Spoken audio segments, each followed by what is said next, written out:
Now, this was interesting. You know, on social media, people are always asking about EDC, which is everyday carry. They say, Jocko, what's your EDC? What do you carry every day? That's what people want to know. And when I read this this paragraph here, I was thinking, this is the EDC, the everyday carry for the Korean War.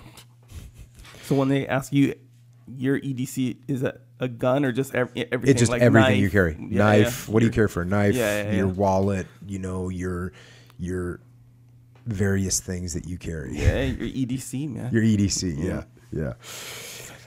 All right, back to the book, talking EDC. We forgot a lot of what they taught us at Quantico, but I remember Joe Will's lecture.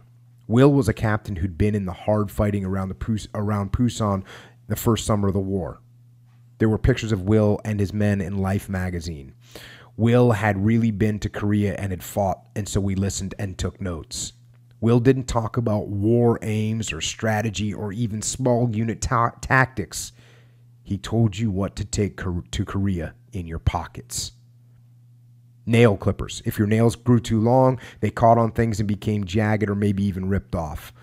1-a-day vitamins. You were going to miss meals and there was no fresh fruit or milk and you needed vitamins to keep you going. A knife. Not to kill people with, but just a Boy Scout knife with a couple of blades and a screwdriver and an awl. Toilet paper. There was a package in every ration box, but there was never enough. A flashlight, sheathed in black rubber for insulation and against hard knocks.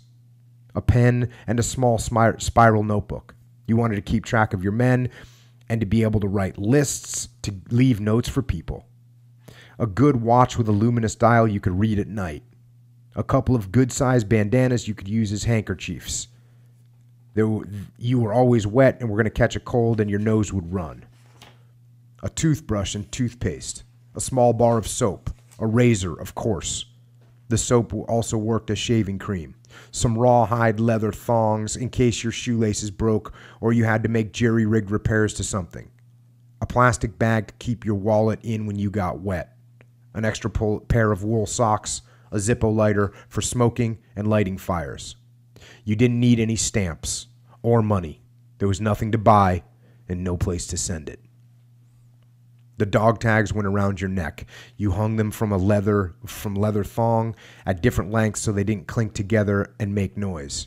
You wore 2 dog tags so that if you were killed, they would cut one off and turn it into the Graves Registration or some other authority and leave one on the body to ensure accurate identification. The Marine Corps had a system for just about everything. People at Quantico said Joe Will did some drinking nights at the officers' club, but he gave a good lecture, and most of us remembered what he told us. As I was pretty sure I was going to remember what I was learning now from Chaffee, Phillips, and Tex Lissman, and Sergeant Dodge. So there's your EDC for Korea.